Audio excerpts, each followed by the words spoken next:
get you back inside your head before the summer ends and spread a little love. Just for a little fun, I'll make you come back to me before the rise of every sun. Baby, it's meant to be, I know you got a man, but he don't understand. You're gonna be a heartbreaker. You're such a love taker. So just suck me in and you can toss me like a cigarette. 'Cause I just wanna be a bad habit, yeah.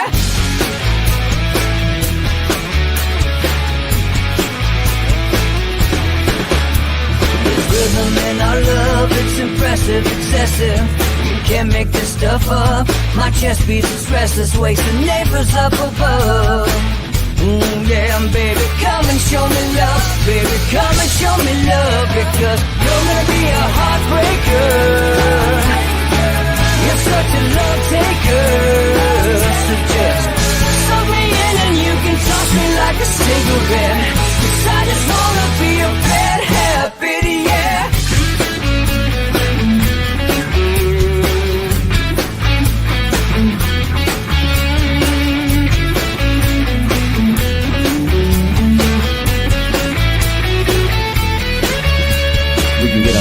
Take a one-way ride, steal us away to find a place we can hide. It wouldn't take much to disappear for a night, just to give in to the need and leave it all behind. 'Cause I know that you know that I know that you want me. You told me, now show me, come blow me away. 'Cause I know that you know that I know that you want me. You told me, now show me, come blow me away. You're gonna be a heartbreaker.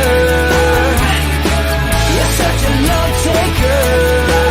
So just suck me in and you can toss me like a cigarette. 'Cause I just wanna be a bad habit, yeah. You're gonna be a heartbreaker. You're such a love taker. So just suck me in and you can toss me like a cigarette. 'Cause I just wanna be a bad habit, yeah. Suck me in and you can toss me like a cigarette. 'Cause I just wanna be a bad habit, yeah.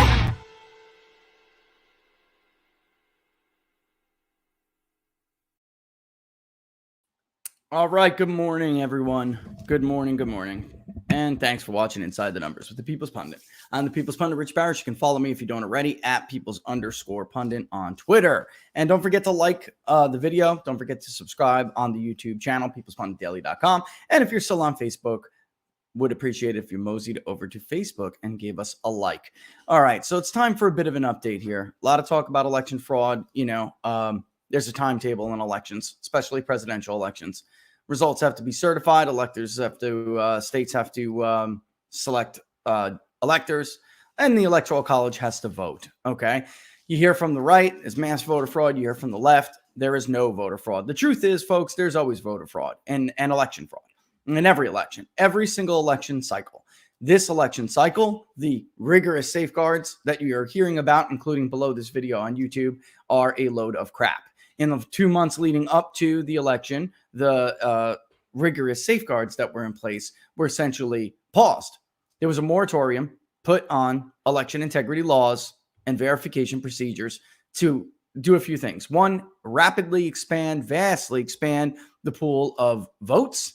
Two, to make them very easy to get through without verifying. And three, to make them very easy to gobble up and retrieve and bring back. And as we will show you today, somebody was bringing back ballots that should not have been brought back. All right, period.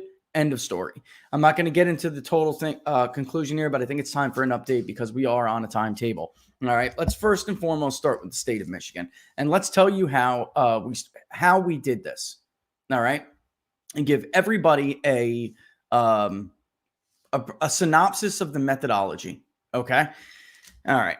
So, in a nutshell, voter files identify dead and change of address flag voters the following way. First, with change of address flags, they have a forwardable address. Okay, and in the voter file, they are not eligible to vote if they are confirmed change of address flag. They basically left. They're gone. Okay, they are no longer eligible to vote in the state. And as if you are a watcher of the show, you know the bottom line is this is not a perfect system. When you leave a state, you go and buy a new house in another state, or you go and you move to another state, you hire the movers, or you do it yourself, you get a truck, right? You make sure your utilities are on. What you don't do is when you get to your new state, call the old secretary of elections, supervisor of elections, county recorder, whatever they are called in your area, and you do not tell them that you are no longer eligible to vote. The same thing with mom and dad when they die, or grandma and grandpa when they pass away. You're too busy grieving. You're too busy making funeral arrangements, holding a wake, doing cremation, whatever it is you're doing, having your service, putting your loved one in the ground, sprinkling their ashes in the ocean, whatever it may be. But what you don't do is call the supervisor of election and tell them grandma and grandpa have passed away. They're no longer eligible to vote. Mom and dad have passed away. They are no longer eligible to vote. My wife, my husband, etc. passed away. They are no longer eligible to vote. So understand that when the voter file identifies this, the number of people is always going to be larger than the number that the voter file has identified, because they're not, it's behind. It's always going to be behind. And no matter what you hear about voter rolls being purged and voter suppression, the truth is our voter rolls are very dirty. They are not clean. They have no integrity. They are crap. They're garbage.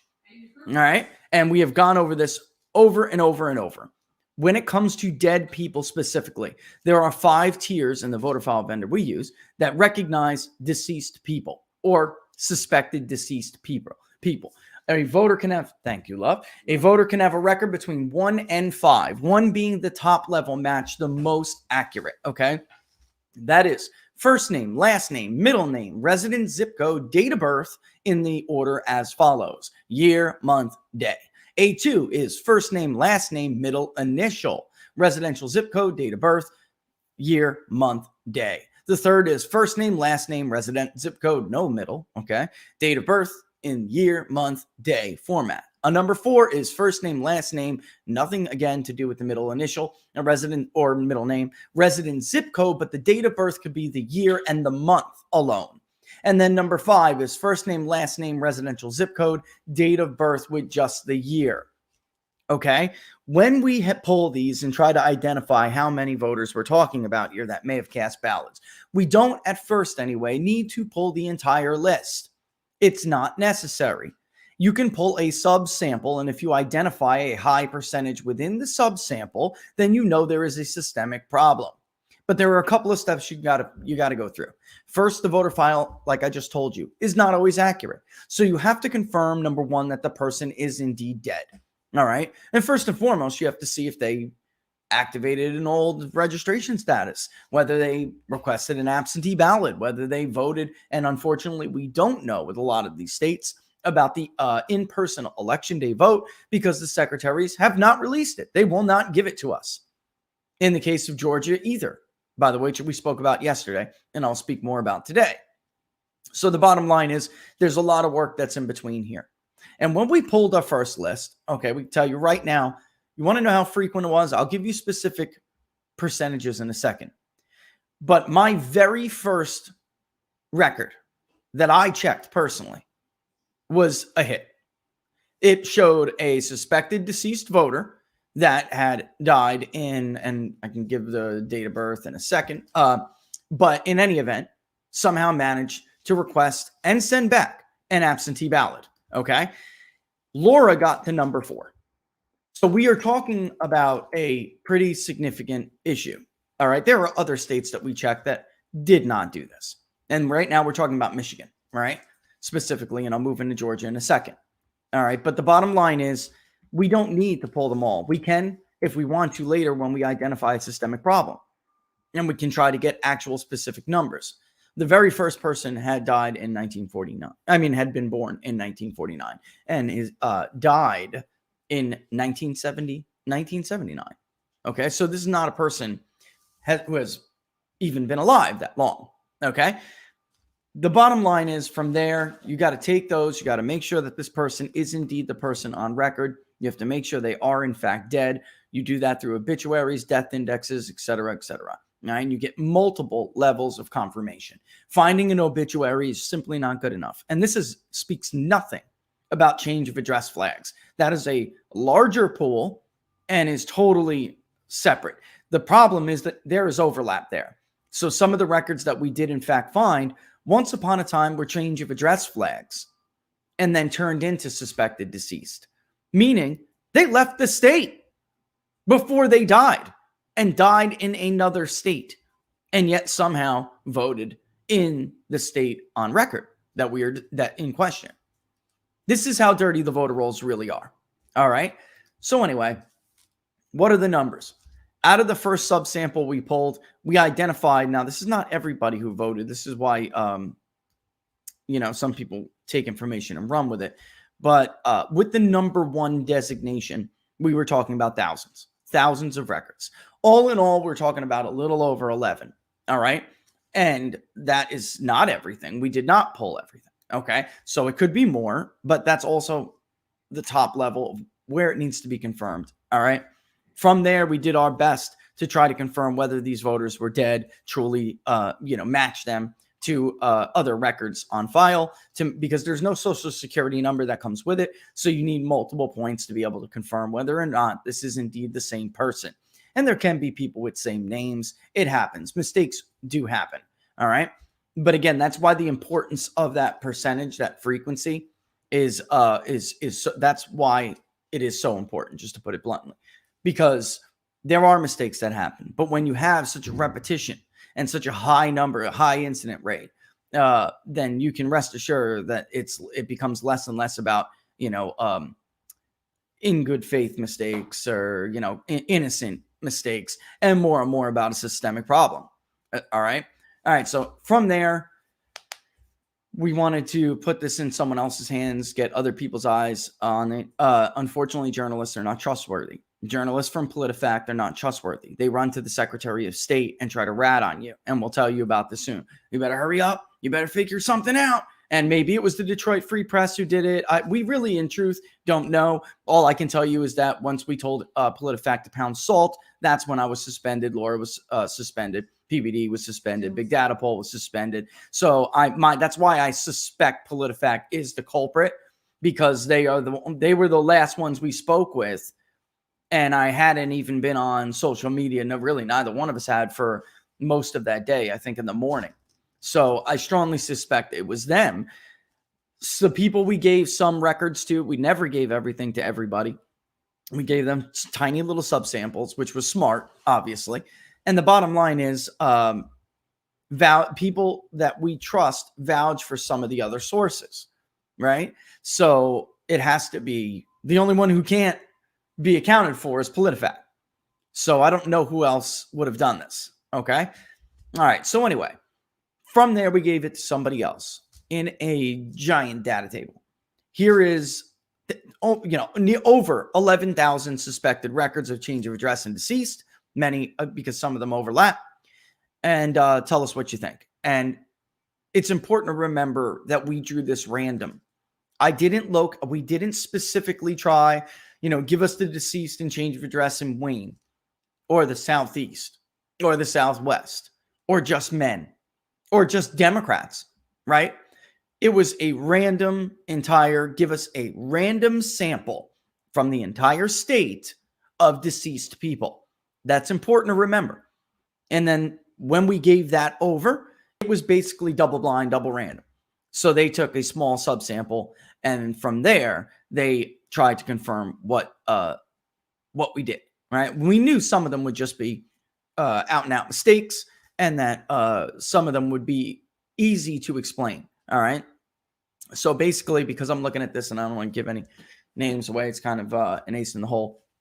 All right, so I don't want to give any names yet, but the subsample was about 117. We're talking about 272 pages of names.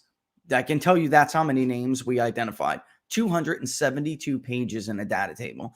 All right. And randomly from there, they pulled, which actually was almost 12. It was 11,820 records. Okay. And then from there, somebody pulled, the third party here pulled about 1% subsample of 117 people to compare. All right. This is to give you an idea of whether this is systemic or not. And you tell me whether or not there is an innocent explanation, because at some point they have to answer some questions and they're running out the clock. And basically doing a duck and hide kind of thing. All right.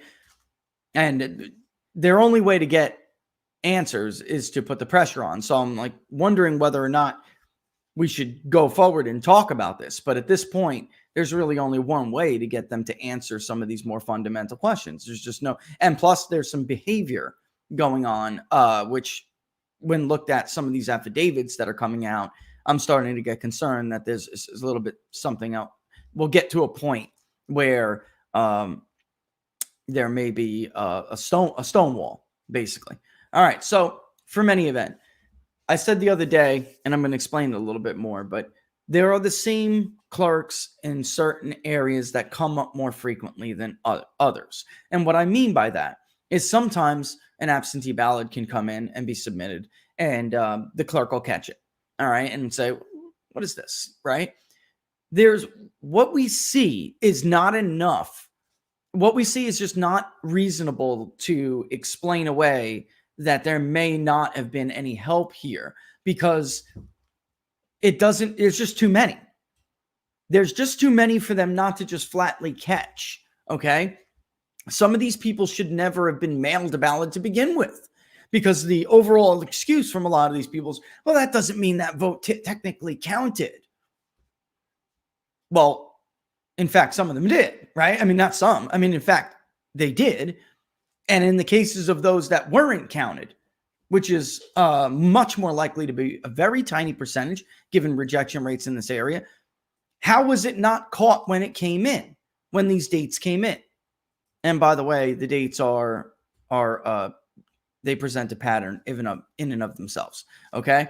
So 100% of the subsample was in fact confirmed to be registered, and 110 of the 117, about 94%, had a date of death that was reported that we found. And then only 3 of the subsamples, three, which is 2.56%, were identified as having applied for and sending a ballot, but that no ballot was received or at least recorded by the Michigan Secretary of State's office. Into, that clerk kicks it upstairs, and they make that information publicly available, or at least they should. So let me say that again. Of those that we identified, and then there was a 1% subsample pulled from that randomly, that was 117 individuals. Only 3 of those individuals don't have a record of that ballot being received and recorded, or at least the date is not there. Let me be a little bit more specific, because it is possible that they could have given them that ballot on election day, and maybe it hasn't updated yet.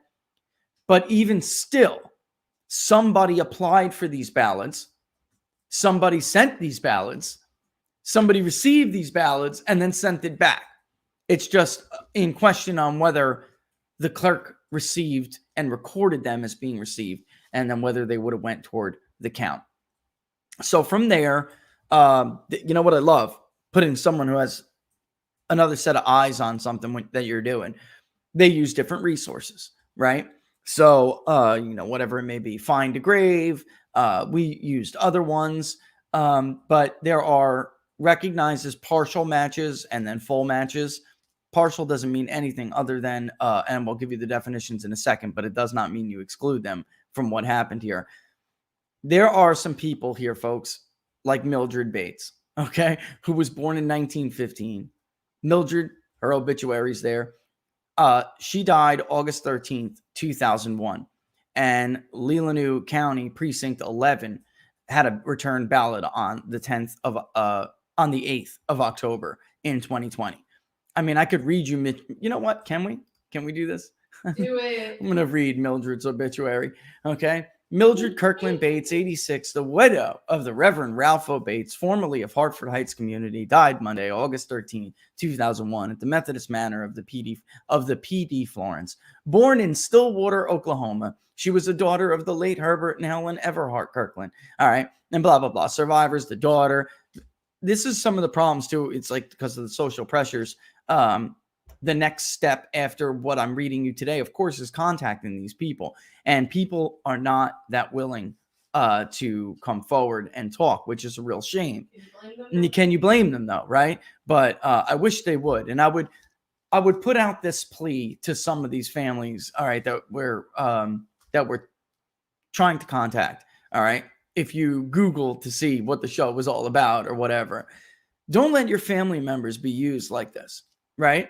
Don't let your loved ones and be used like this. You really, I mean, it's your choice and everybody should respect that choice. But the bottom line is I would be personally offended and pissed off if I found my grandfather or my grandmother or my mother, right, who has passed, to have voted. I'd be furious. Even if the vote didn't count, Madam Secretary, which you still haven't proven in the, even if it didn't count, the bottom line is who the hell sent it? Right. And this is why I'm telling you guys the signatures, the signatures, because who signed Mildred's ballot? Okay. And the envelope. All right. And by the way, there are there are rules in Michigan. All right. And this is something that's very concerning to me. Some of these records that we located the first go around, we would come back and search again. And in fact, the investigator had the same problem.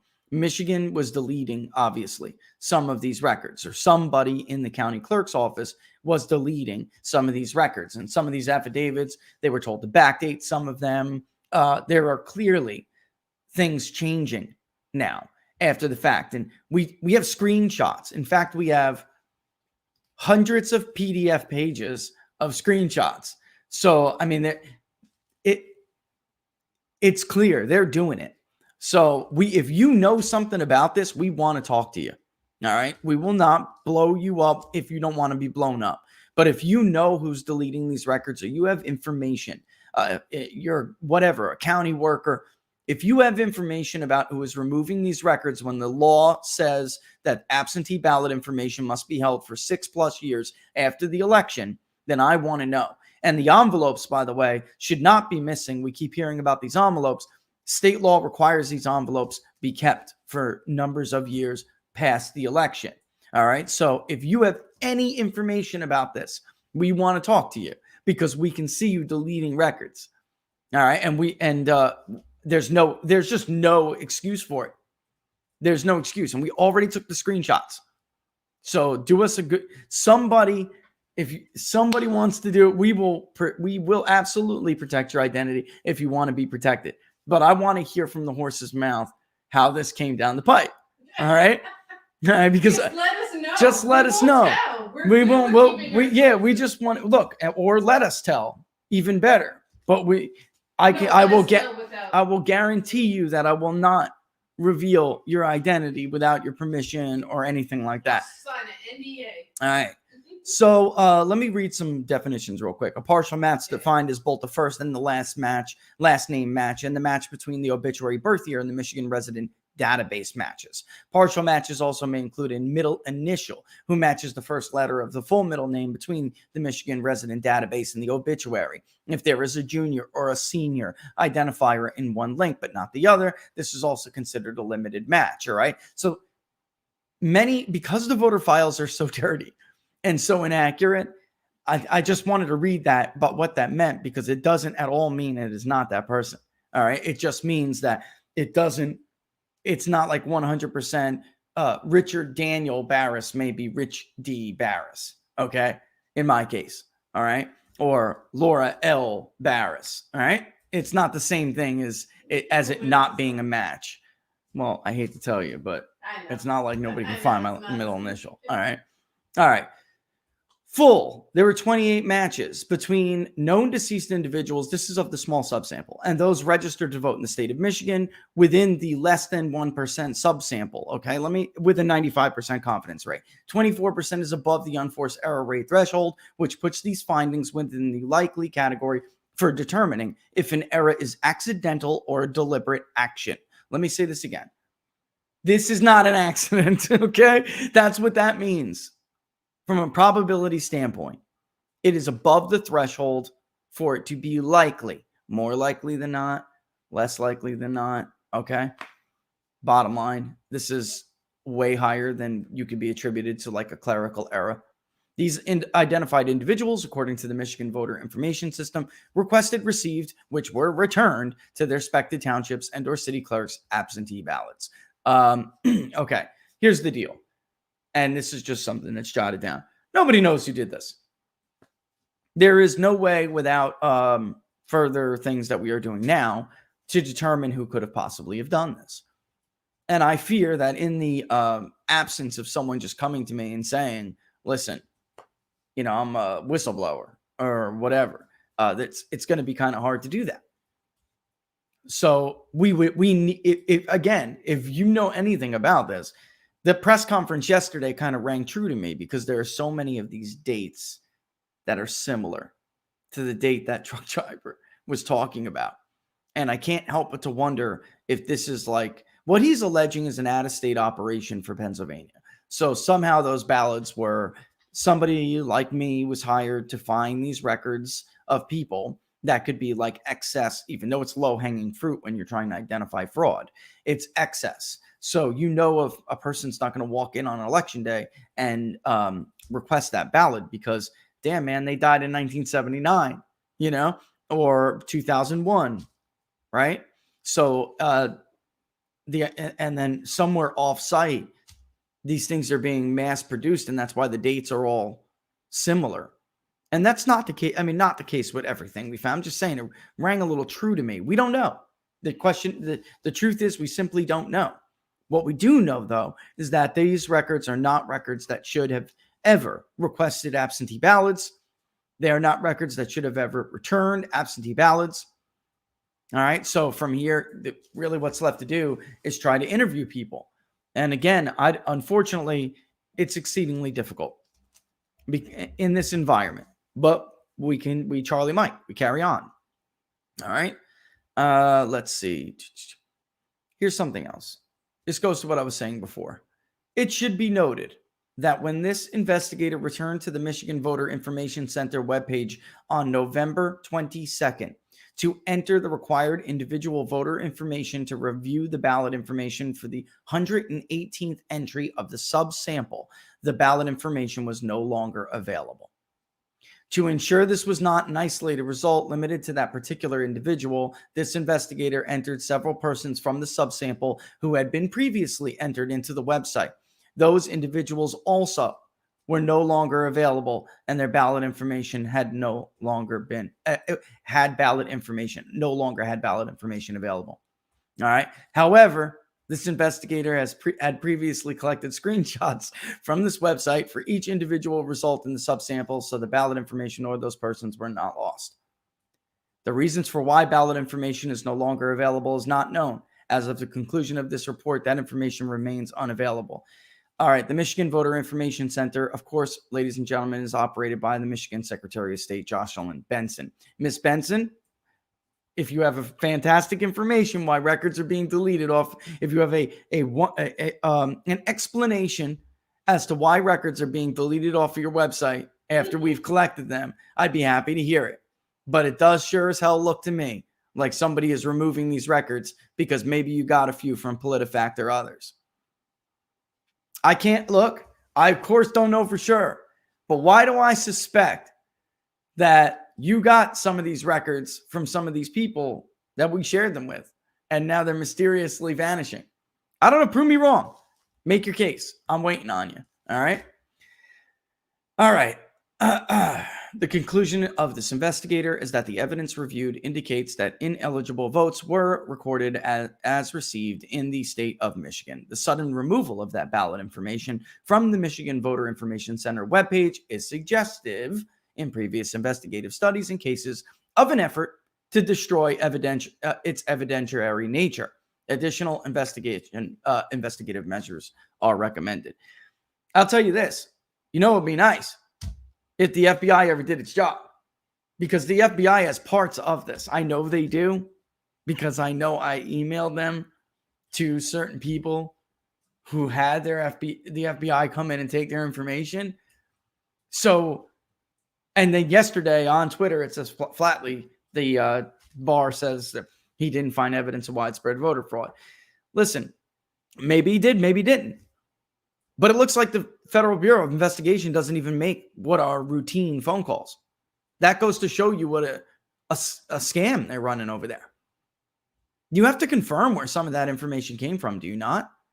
Don't you contact everybody? Don't you contact others that are parallel to certain investigations that you may be looking at? Don't you do that? It's the Federal Bureau of Investigation. If you did something wrong and we're in their crosshairs, they turn over every rock, believe me. The only reason they don't turn over every rock is because they don't give a damn. I guess, cracking a big money laundering case gets you a promotion, but something like this gets you nowhere. It gets you it may instill or help to reinstill public trust in your now defunct and discredited organization. But that's apparently not a good enough motivation for them to do anything.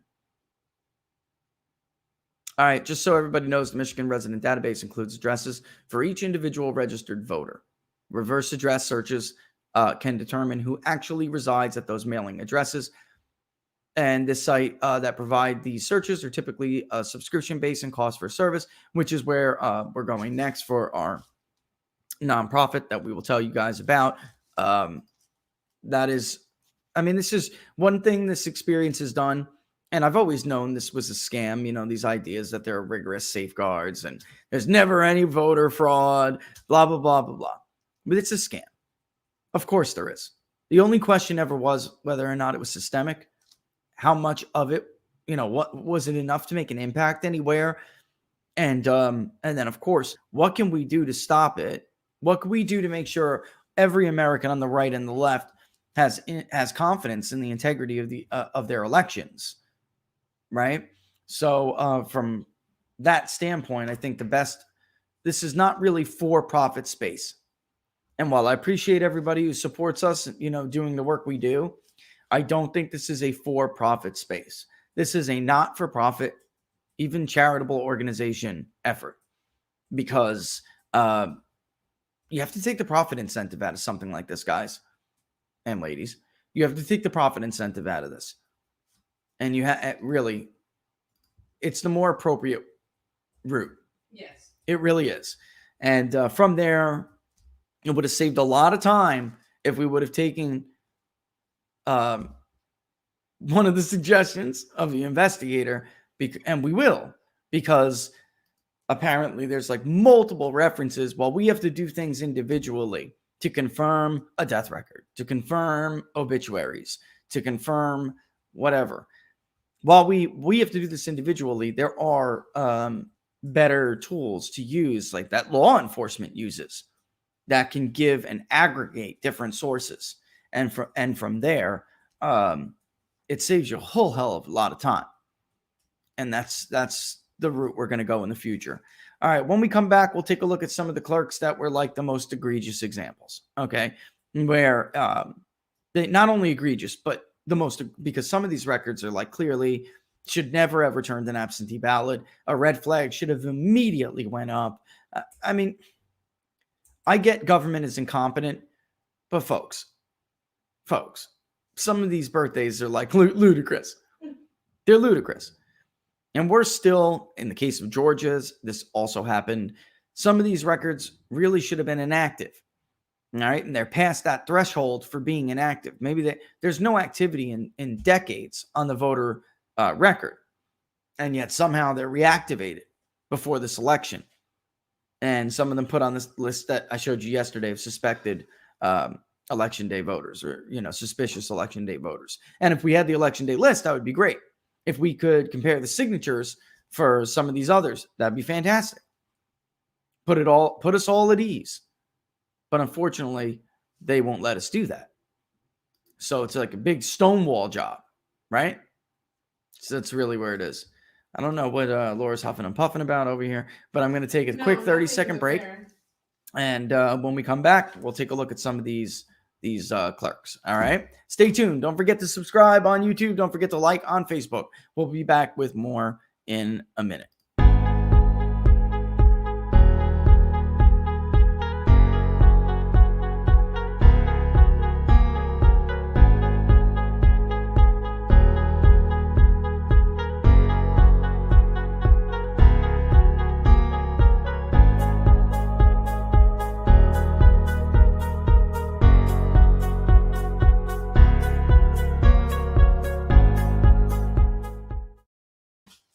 All right, we're back to Inside the Numbers with the People's Pundit. Follow me on Twitter at People's_Pundit. Okay.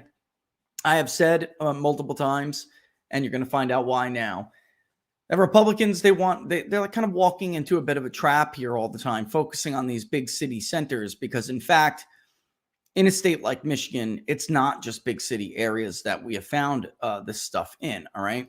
Let's bring up the screenshot so I can show you the results of the election as we talk about these different counties, all right, and these different reporters, all right? And let me make that all nice and pretty. All right, so here we have the state of Michigan, all right?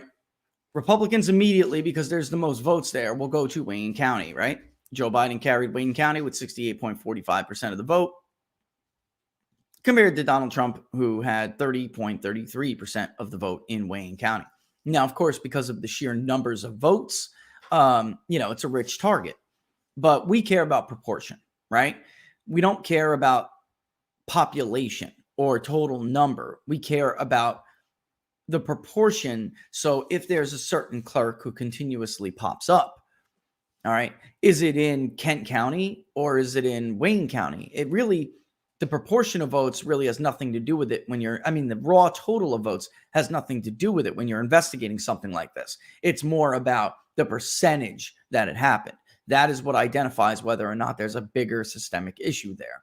And Janice Winfrey, the clerk in Wayne County, is definitely by far the highest number of matches, okay, with 5 being partial and 1 being a full match, all right? Out of the subsample, we're talking about the subsample, less than 1% of the total record reviewed, all right?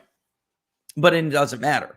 Again, when you're talking about random and double random, to come up 4, 5, 6 times more than your other fellow clerks means you are likely engaged in activity at a far greater rate. It has nothing to do with your total population. It has nothing to do with the race of the population. It has to do with you being disproportionately responsible for a likely systemic problem. Okay? Just so I familiarize ourselves with Miss Winfrey, who wants to run for higher office, by the way. She has aspirations to run for Congress. All right.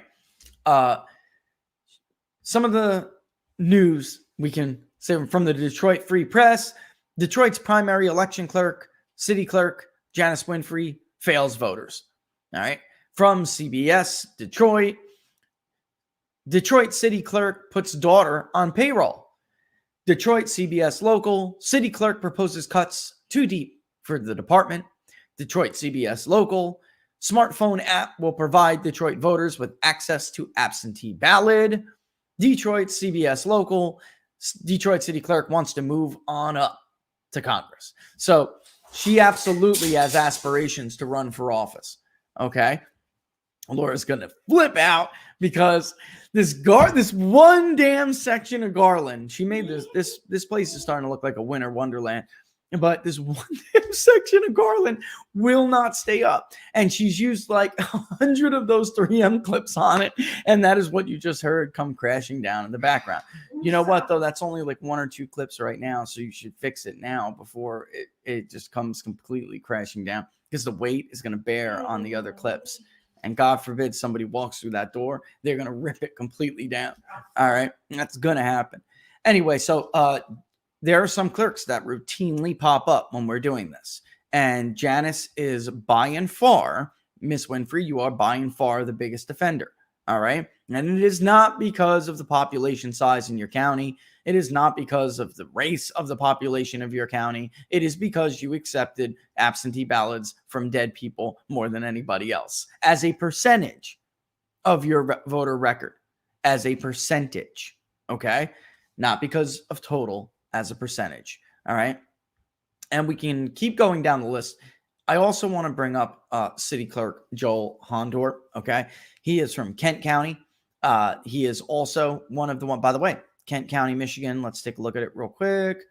Here's Kent County. Donald Trump carried Kent County in 2016. It is one of the only counties that are pivot counties that Joe Biden was able to flip He barely flipped any. And in certain states, he flipped none, as we spoke about earlier. It's not a bellwether. It's just one of those pivots. It's not one of those top 10 bellwethers. But in any event, Donald Trump had 46% of the vote, basically, to 52% for Joe Biden, separated by about 20,000 votes. Mr. Hondor is about, I believe, let me just look, one of the second biggest offenders here. All right. There has been some problems with his handling of absentee ballots in the past. From MichiganLive.com, all right, November 2020, just said, absentee ballots lead to delayed vote count in Kent County. WoodTV.com, meticulous vote count drags on in West Michigan. He has had problems administering his job in the past. And he also is one of the repeat offenders when we look at who received some of these absentee ballots and should have caught them. I mean, the fact of the matter is they should have been caught. If you look at the application, and you know what? I'll tweet one out right now, or not even tweet it out. Oh, I can't. Will it let me in a comment section upload it so you guys could look at it? And I want to. I'm hoping it does let me do it, because if you would see what I'm seeing, it is a little bit ludicrous to suggest anything other like this was an accident. The ballot, the request, especially Winfrey's. I mean, you have to select which election. Is it a primary election, a general election? And then right there at the top in this big shaded gray bar is voter's signature with a date. I certify that I am a United States citizen and that the statement in this absentee voter ballot application, the statements in this absentee ballot voter application are true. This is why, again, I said signatures. This record is supposed to be kept by the Michigan Secretary of State for 6 years after the election. Can we please see the signatures? Put me at ease. Note, Michigan law requires that absentee voting ballots be sent to your registered address unless you are hospitalized, institutionalized, or at an address outside of the city. Complete the following only if you want your ballot to be sent to an address outside of the city or to a hospital or other institution. And then there are two columns. On the left, it says send primary election ballot to and send general election ballot to.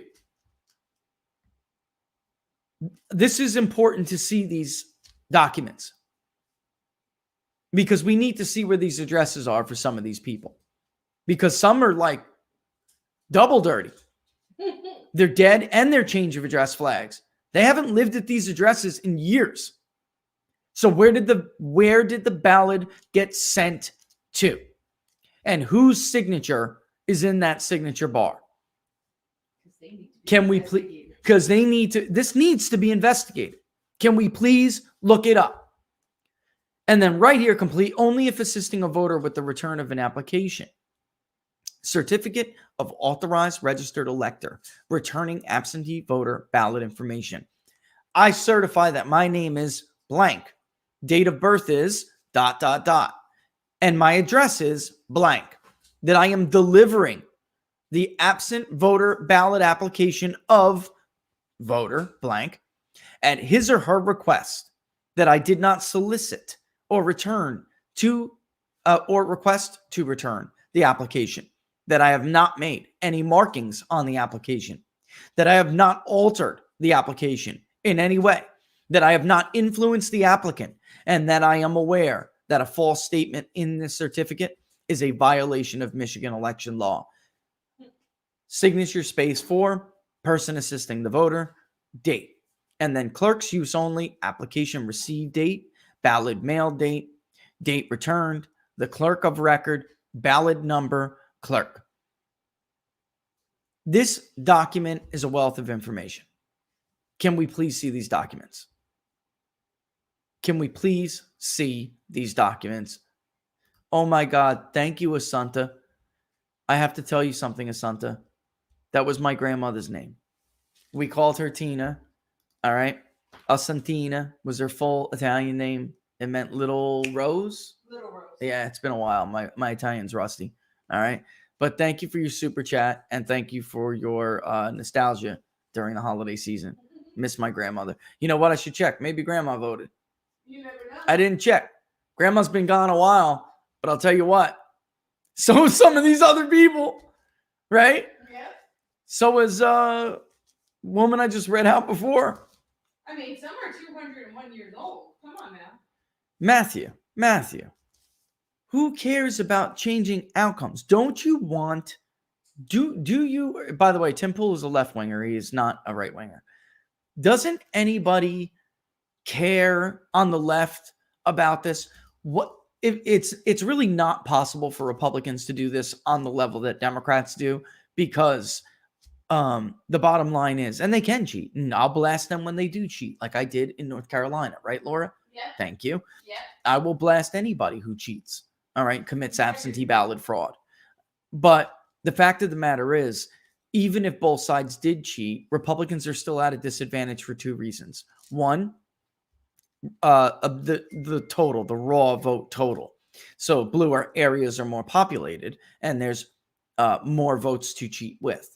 All right, and now two, blue areas don't do their job as good as red areas do. Meaning, if you just look at proportionate, all right, and it's why I always use Nevada because it's such a glaring example, but it's true. Clark County is 70% of the total votes statewide, but it's 85% of the dirty roll problems. Poor Laura and this damn piece of Garland. I may let her zap into that wall. All right. I may, because I feel so bad for her. Or I'll let her hot glue hooks or something, because it's beautiful. What she's doing is beautiful. It's like a Hallmark movie up in here, right? You ever notice how like offices in a Hallmark movie are like never, it's like they're just not true. Nobody does their office like that. Laura does. I'll tell you that. She does her home like that. She does her workspace. I feel like Griswold right now. Yeah. Yeah, so again, just to circle back, it's fun. Just to circle back, even if the right wanted to do it, they would not be able to do it at the rate that the left does, because they disproportionately are responsible for the dirty voter rolls. All right, but even still, I mean, as a regular Democratic voter, not as somebody who's an election official or a elected official. Don't you care about the integrity of your election? Don't you care at all? I mean, I know that most of you do. In fact, I can tell from polling, most of you do. So why do you shill for these people? And also, somebody like a Miss Winfrey, we keep hearing about voter suppression and the exploitation of urban black voters. Who the hell is exploiting them here? Not us. Who is exploiting them? Black America should understand that they sadly did this on your back. It does look to be the case. It's not everywhere. And that's why I tell her I get mad when the Republicans try. I get mad when the Republicans try to like focus on like blue urban centers, because number one, it's not just blue urban centers. All right. So, I mean, it's just not. And it's unfair to target one over the other when you can clearly see that there are problems everywhere. It's just that those blue urban centers have the most impact on an actual outcome. But they are by no means alone. At least not in the state of Michigan. Right, Laura? At least not in the state of Michigan. And there are problems we're finding everywhere in Georgia too, which we'll talk about in a little bit, but I don't want to get ahead of myself. Doing this thoroughly takes time. And I understand everybody wants to run through as quick as they can, but the fact of the matter is, doing this thoroughly takes time. It can only hurt your cause when you jump the gun. So it can't. Yeah, and really people who oppose these efforts, they want you to jump the gun. They want you to, so they can find some kind of mistake somewhere. They want the Epoch Times to grab the work and publish it way before it's even done. They want, what's the other guy, to take a tweet that says 130,000 change of address flags in Fulton County exist alone and turn that into potentially 130,000, or no, 100. He didn't say potentially. He said 130,000 ballots will be thrown out. And that's simply not true. But they want you to jump the gun like that so they can later circle back and basically try to discredit everything you're saying. All right. When in fact, it is very clear that there is a serious problem. And Adisha, we are moving ASAP on this. I don't know that much about it. She asked, when are you doing your foundation? Because we need it ASAP. We are moving ASAP. We are, I promise you. I just don't know that much about it. I'm certainly not a lawyer. So we have to bring in people who do. And I can, a lot of people are helping out of the goodness of their own heart. They have their own lives and jobs, so they're going as fast as they can. Yes. That wasn't that bad, actually. Oh. She puts it all back up, and then the moment she sits back down at her computer desk, it goes. I mean, Wrap it up. I'm sorry. I feel so bad for you that I don't like stapling stuff. I don't like putting holes in walls. Like I'll buy a ton of 3M if that's what it takes. So, but I feel so bad for some damn reason in that space. It will not stay. All right. So what are we going to do moving forward? What we have to do is try to get in touch with the as many people as we can, which that's what we've been doing, and go from there, because the officials are not cooperating. All right. And in fact, they're less than cooperating. And so is the media, less than cooperative. In fact, they are colluding together to try to stop you from finding out any of this information. They'll discredit people like me, or try to, because you can't. When you poll an actual election correctly, then you can try to discredit me. Who's going to discredit me? Nate the fraud Silver? Are you kidding me? Are you joking? PolitiFact, PolitiHack. I mean, nobody gives a damn about these people anymore. They're just jokes, right? I mean, but the bottom line is that there are some people who are intimidated by them, right? And when some of this is done, I'm going to blast it out to anyone and everyone, and we'll see if anyone has the courage to take it up. But as of right now, because of the political environment, it's hard to get these people to come forward. Like, for instance, there is an employee in Michigan who did come forward, but it's hard to get her on the record. So, I mean, they're afraid. They're afraid. And it's not just the media. I mean, their jobs could be at stake, especially if this was some kind of organized effort by people who are what do you call it? They're responsible for their financial situation. They're what's the word? The phrase. They're piggy bank. They're bread. They're what's that phrase? Yeah, I mean, these people are in charge of their jobs, their money, their their payrolls. So it's hard to get people to go against that because it's their livelihood. Good. Yeah, thank you. So Thank sorry. you. God, You I was said the thing that- drawing a blank there for a second. It's because I haven't slept in like 3 weeks. But it is. And somebody said, yeah, Tim Pool's a lefty, guys. All right. And somebody said, by the way, Tim Pool mentioned me, but Tim Pool's a lefty. And so just to correct everybody out there, this is what I'm saying. Because somebody looks into allegations that does stink, does not make you a right winger. You shouldn't be placing people into partisan designations because they aren't okay or aren't willing to turn a blind eye to something. All right. It's just not. That is not okay to do to people. All right. Why? Because then we shut it down. I mean, why should only Republicans care about election integrity? I'm serious. It's an honest question. Now, a normal Republican would answer because Democrats like to cheat. And I'm talking about the Democratic voter. Why? I'm talking about the everyday guy, girl, woman, man. They get up, they go to work. They just happen to vote Democrat. They're not involved in the political system like this. They don't care. They don't. They don't condone this. At least many of them don't. They don't condone it. I just don't understand why so many others are so quick to just jump on the yeah. It's like it's shilling. It's shilling.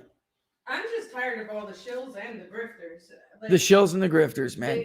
There should be a song about that. And the right has a lot of grifters too. Laura can't stand grifters on the right more than anybody else, frankly. Oh, let's not even go there. No, I'm serious. Because it's like there are a lot of people who have been involved in the last couple of weeks that really, I don't even know what they're doing. I don't know what on earth they're doing. Yeah. And I mean, everybody, and in fact, the Trump movement, Laura, the MAGA movement, has been filled with people that take advantage. And I'm not talking about the people. I'm talking about the people who, seek to profit off of it. And, there have been, the super PACs and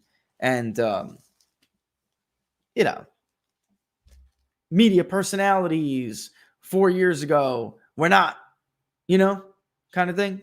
Mm-hmm. It's like, it's so many. It's ridiculous. It's ridiculous. Upcharging, trying to like funnel people to me, and then like upcharging the poll and asking me to bill them. You remember those? Mm-hmm. You remember those? I'm like, what are you talking about? I bill a client. I don't bill third party people. Oh, you remember that? You remember what I said? Yeah, I mean, I've never seen anything like this They before. never came back again. No. Yeah, everything Donald Trump writes on Twitter is censored. Yes, that's true. All right, so yes, when we come back from the little break, we'll talk about what I decided to do with the poll. I did decide that states were the most, and I got a message from Robert too. He was like, dude, you must have listened to the show yesterday. Mm-hmm. And he was like, yeah, and you're right on. He was like, Georgia, it's places where it matters and has like a bit of an impact, So we'll talk about that when we come back. And before we do, don't forget to subscribe to People's Pundit Daily on YouTube. Hit that notification bell. That'll let you know when we're going to go live on Inside the Numbers. Inside the Numbers is, of course, sponsored by People's Pundit Daily. And, of course, if you're on Facebook, we would very much appreciate it if you get us over that 6,000 hump by moseying on over to Facebook right now and hitting the like button on the People's Pundit Daily page. And you guys can follow me, of course, on Twitter at Peoples_Pundit. And for Laura, you can also follow me on Parler at People's Pundit. Because I'll tell you what, it's been a little bit. I let Twitter have their tantrum. And at this point, they need to put my wife back on Twitter. This is getting ridiculous. And PPD is still suspended too for doing nothing but reporting economic indicators. And I think maybe I know why now, actually. Maybe I know why they've kept PPD suspended. Every one of them almost. Because funny thing about the economy, they're forward-looking indicators in most respects. So everybody get ready for an economic slowdown. Mm-hmm. So if Joe Biden takes over in January, the fourth quarter is not going to grow. And we're going to be negative. If Donald Trump was to hold on, the fourth quarter would grow in enough to offset the first quarter dip. And that's a real shame.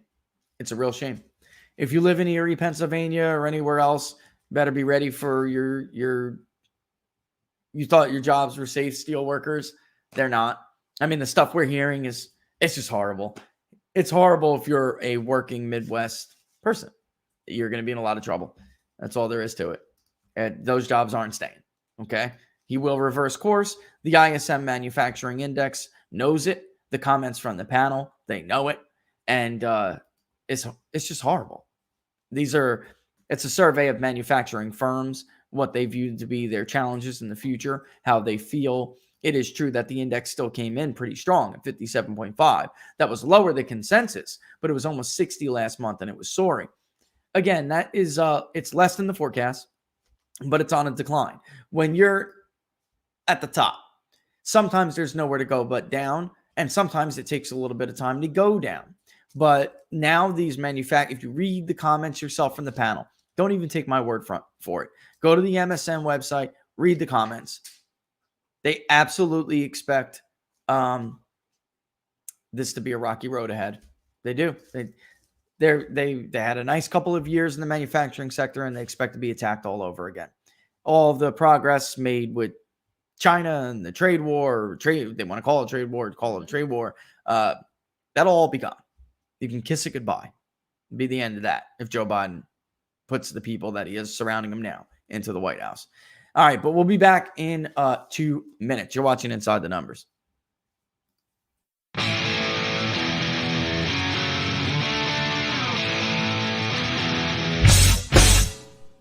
How much you wanna bet that I can get you back inside your head before the summer ends and spread a little love.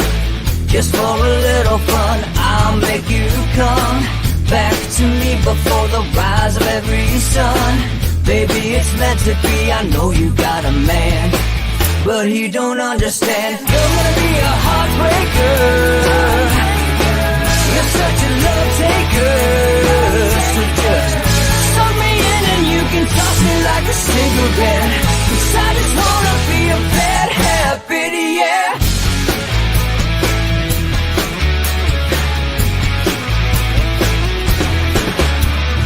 Rhythm in our love, it's impressive, excessive. You can't make this stuff up. My chest beats, it's restless, wakes the neighbors up above. Yeah, baby, come and show me love. Baby, come and show me love, because you're gonna be a heartbreaker, you're such a love taker, so just suck me in and you can toss me like a cigarette, 'cause I just wanna be a bad habit, yeah.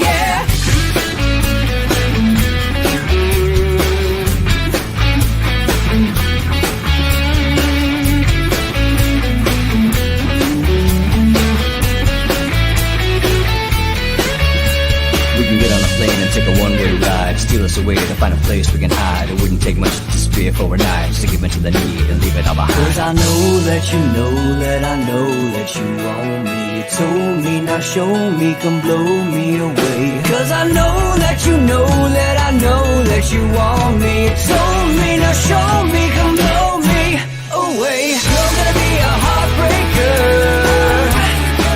you're such a love taker, so just suck me in and you can toss me like a cigarette, 'cause I just wanna be a bad habit, yeah. You're gonna be a heartbreaker, you're such a love taker, so just suck me in and you can toss me like a cigarette, 'cause I just wanna be a bad habit, yeah. Suck me in and you can toss me like a cigarette, 'cause I just wanna be a bad habit, yeah.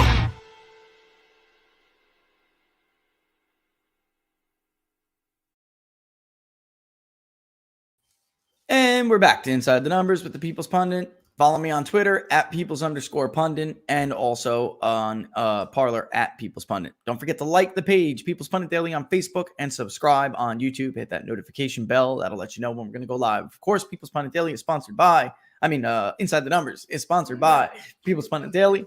And the best way to support the show is to subscribe. And you can do so by going to pbdnews.us/subscribe. pbdnews.us /subscribe. Thank you to everybody who has been funding the poll. We are nearly at our target.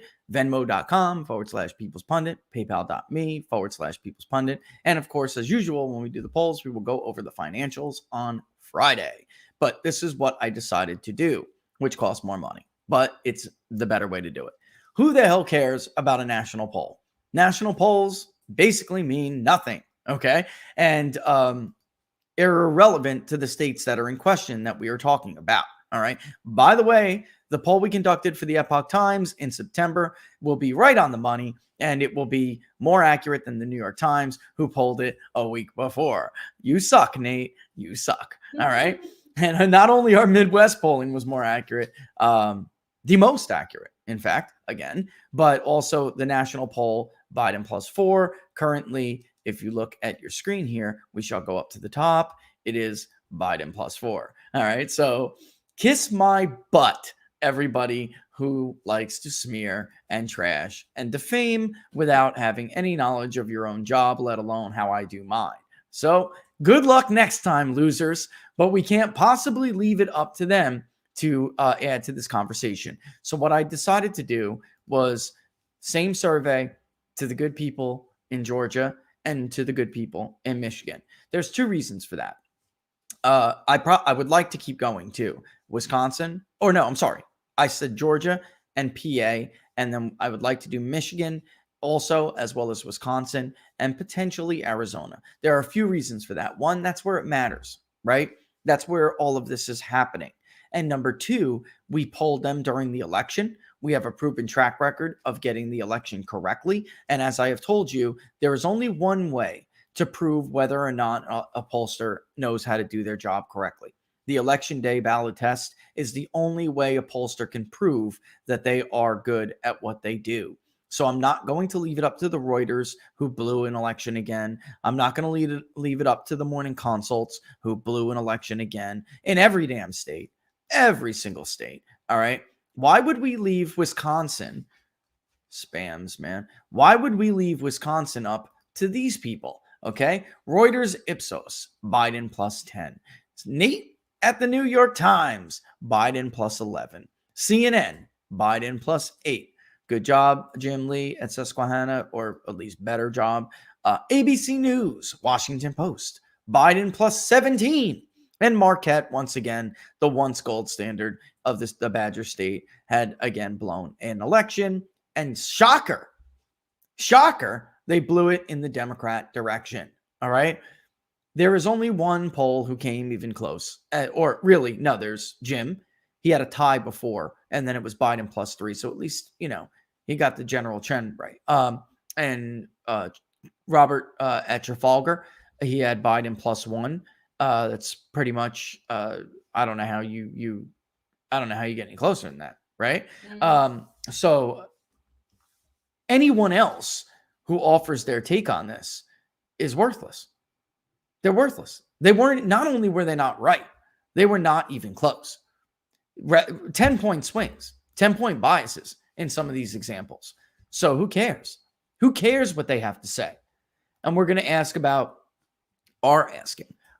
signature verification. We're asking about whether or not voters should be treated the same. We're asking about voter ID. We're asking about poll observers, oversight, and down the line. All right.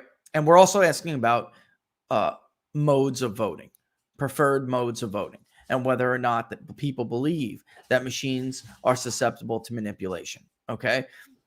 And whether, of course, they have trust at all in the integrity of this election result. If you guys remember the public polling project for 2020, it was already the case that nearly every battleground state we polled, not nearly every battleground state we polled, had at least 4 in 10 voters who believed that that the election result was in doubt. All right, so that the mail-in voting was not legitimate and was susceptible to fraud. And even states that have been doing it for years, Florida, our state, absentee ballot voting for years and years and years. And in fact, Republicans used to benefit from absentee ballot voting. Republicans were not in-person early election day voters. Democrats were. So Democrats used to lead an in-person early. Republicans led an absentee ballot, and the Republicans led in election day. By the way, really quick, once again, let's just take real quick second look at Florida, the gold standard of election integrity. Look at the result. I mean, historic swings that really, I mean, all you can do is raise your eyebrow at how on earth Donald Trump, who lost Miami-Dade by 30 points, had a 20-point plus swing to nearly carry Miami-Dade. He got closer than any Republican has ever come to winning Miami-Dade since George W. Bush. Miami-Dade was a lot whiter back then, folks. A lot whiter. Donald Trump had the 30+% support among Cuban Hispanics, Venezuelans, Colombians, Guatemalans, working Mexican Hispanics. he turned the party into something that Mitt Romney would have cut his left you-know-what off to get, but could not. By the way, you guys hear Barack Obama's comment trashing Hispanic Americans? Why? Because they got out of step, man. They got out of line. The hell is wrong with you? You're not allowed to think for yourself.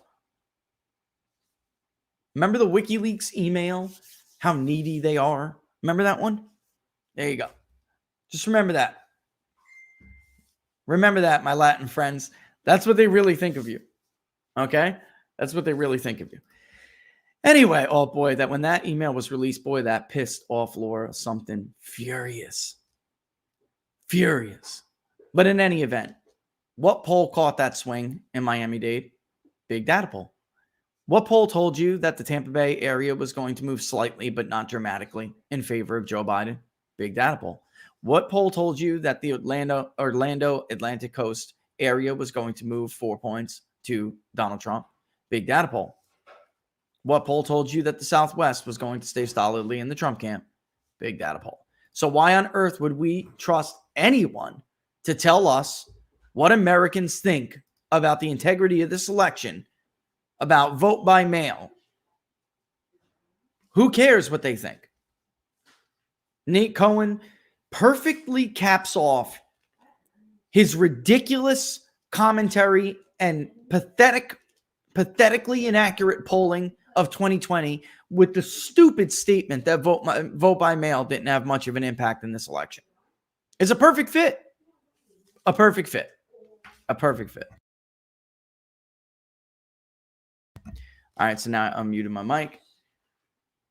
Okay, give me 1 second. Okay, let me take... Apparently, somebody needs my attention. I'm going to take a 30-second break. Can 30 seconds do it? Can 30 seconds do it? Can 30... Well, you better be quick. Make it snappy. All right, how about this?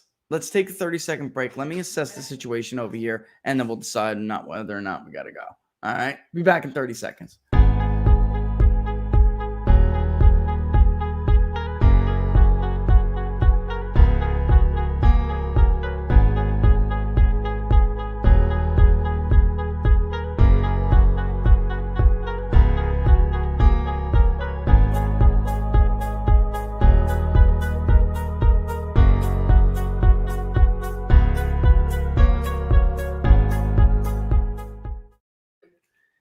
All right, folks.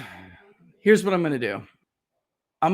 This is going to be, I don't know. I don't want to play this song for him again. All right, but I'll be right back, and I'll be back before this song is over. Give me 2 seconds. Don't go anywhere. Don't go anywhere.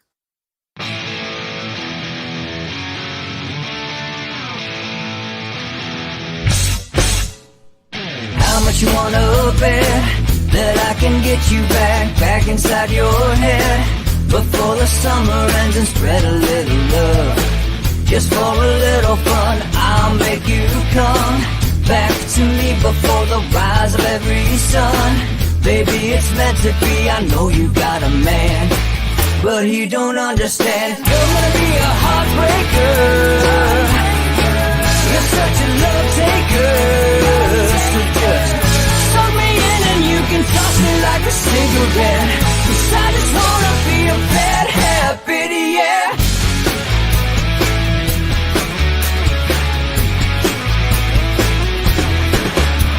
There's rhythm in our love, it's impressive, excessive. You can't make this stuff up. My chest beats, it's restless, wakes the neighbors up above. Yeah, baby, come and show me love. Baby, come and show me love. Because you're gonna be a heartbreaker. You're such a love taker. So just suck me in and you can toss me like a cigarette. 'Cause I just wanna be a bad habit, yeah.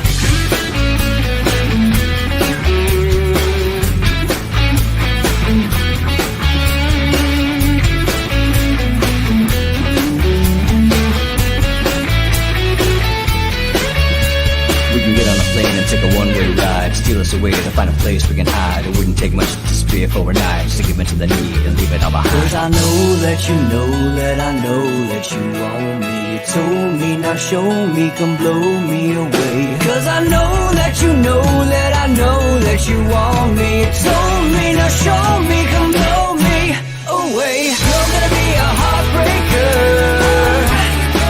You're such a love taker. So just suck me in and you can toss me like a cigarette. 'Cause I just wanna be a bad habit, yeah. You're gonna be a heartbreaker. You're such a love taker. So just suck me in and you can toss me like a cigarette. All right, I killed that. All right, emergencies happen, folks. Emergencies happen. But I had to do it. All right, so I killed that off. Look, would it be an 11-16 anyway? Geez, boy, little throw off there. All right, this is what we're gonna do. We are going to let's just take it out. Emergencies do happen.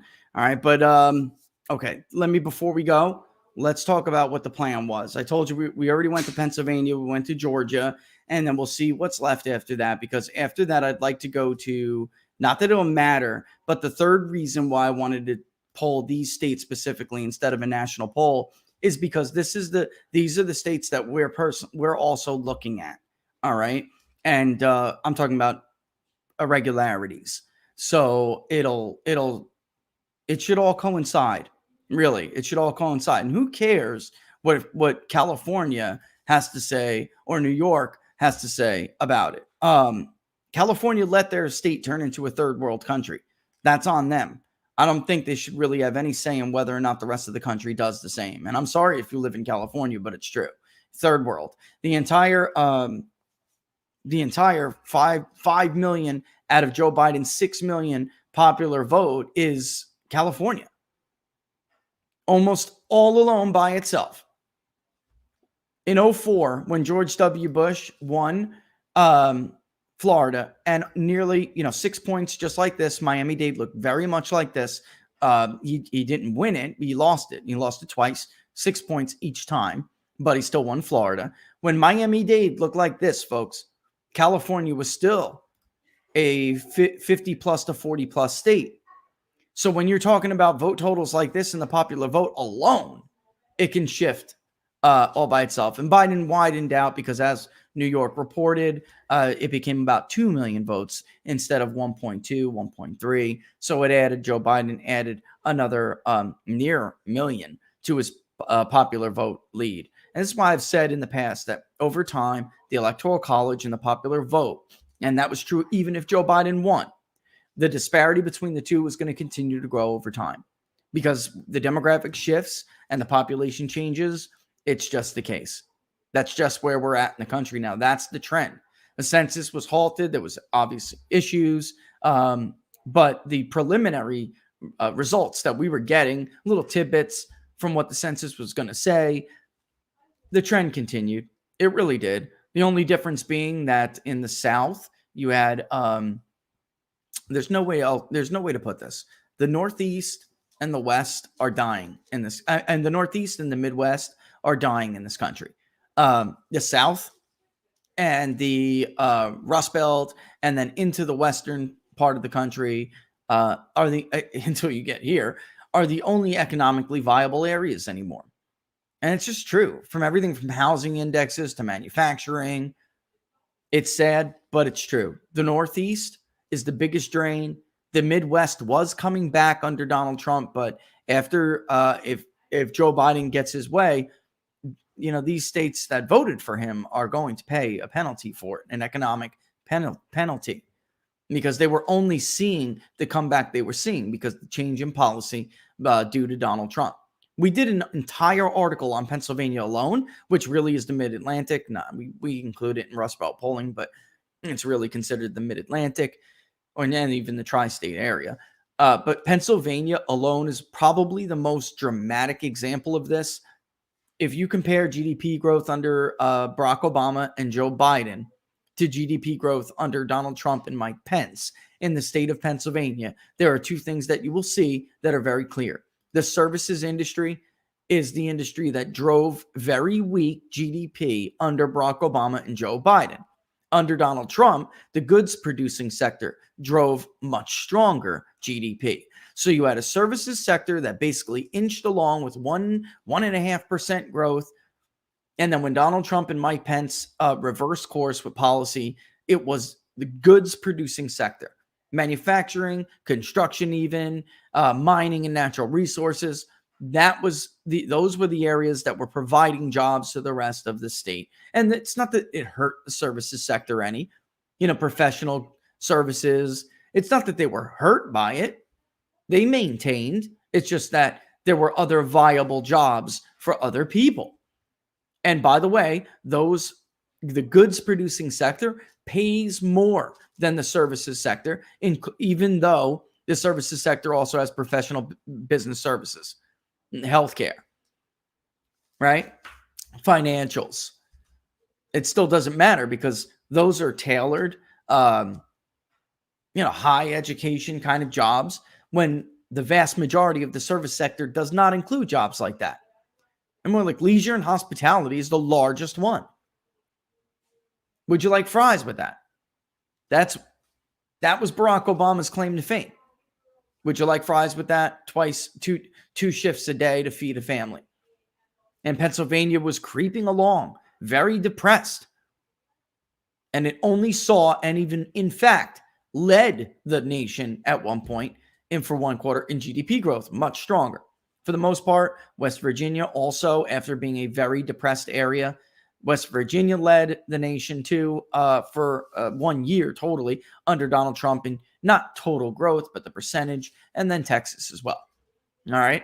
And Florida always does its own thing because it does have a high tourism industry, which is a large part of their community. But this is the area that will be hurt the most, followed by the Midwest. This one's hurt already. The Northeast is hurt already.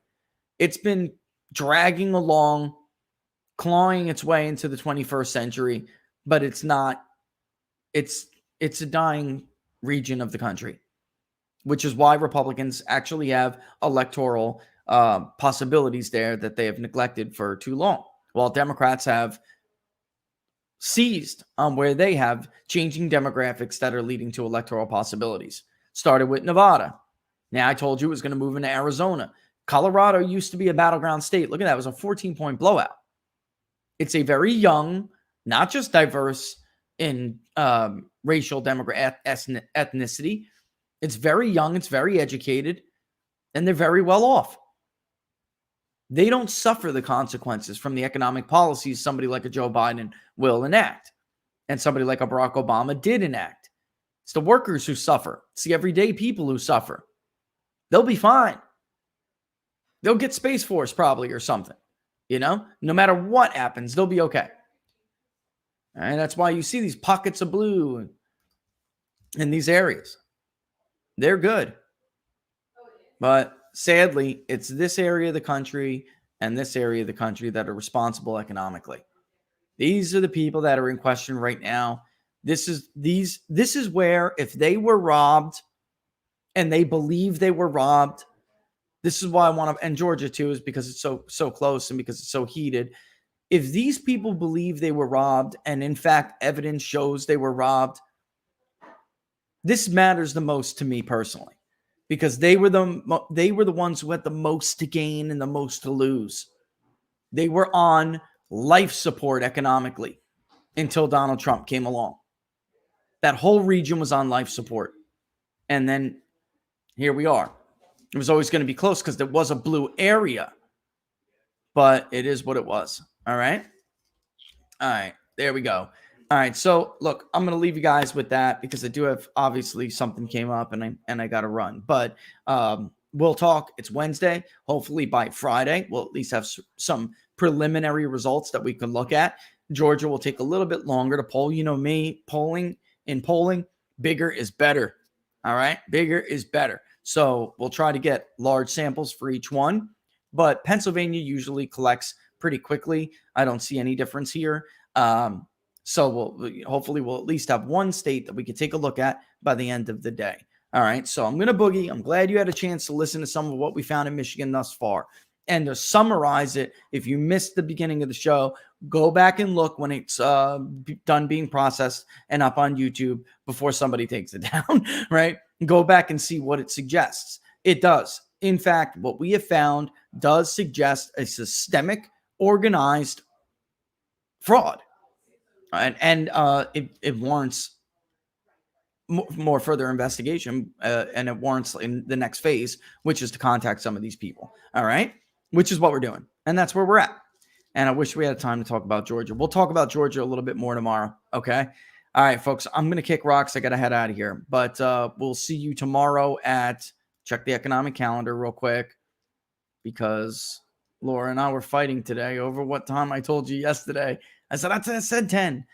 All right. So because tomorrow is the service sector index, that's not that big of a deal. We could probably hang on. We could probably keep it at 10 a.m. tomorrow. So let's just do that for right now. Let's keep it at 10 a.m. Eastern Standard Time for tomorrow. Don't forget to subscribe on YouTube. Hit that notification bell. That'll let you know when we're going to go live on Inside the Numbers. And if you're on Facebook, mosey on over, hit that like button for People's Pundit Daily. All right. And I will see you tomorrow at 10 a.m., folks. All the best.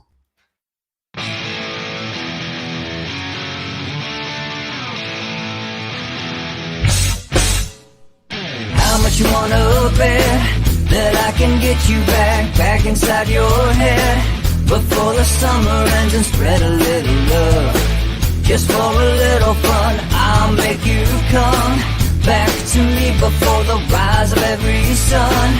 Baby, it's meant to be. I know you got a man, but he don't understand. You're gonna be a heartbreaker. You're such a love taker. So just suck me in and you can toss me like a cigarette. 'Cause I just wanna be a bad habit, yeah.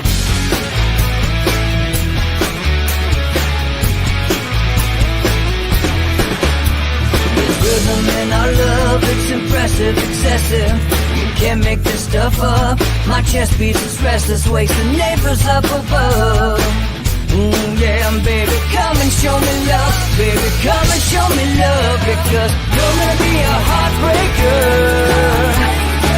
You're such a love taker. So just suck me in and you can toss me like a cigarette. 'Cause I just wanna be a bad habit, yeah.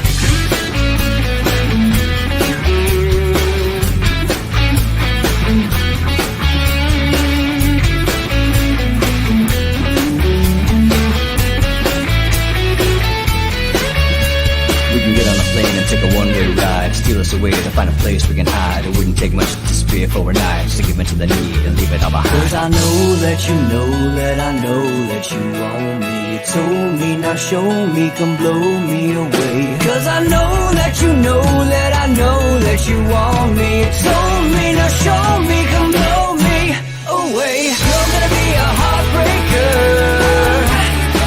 You're such a love taker. So just suck me in and you can toss me like a cigarette. 'Cause I just wanna be a bad habit, yeah. You're gonna be a heartbreaker. You're such a love taker. So just suck me in and you can toss me like a cigarette.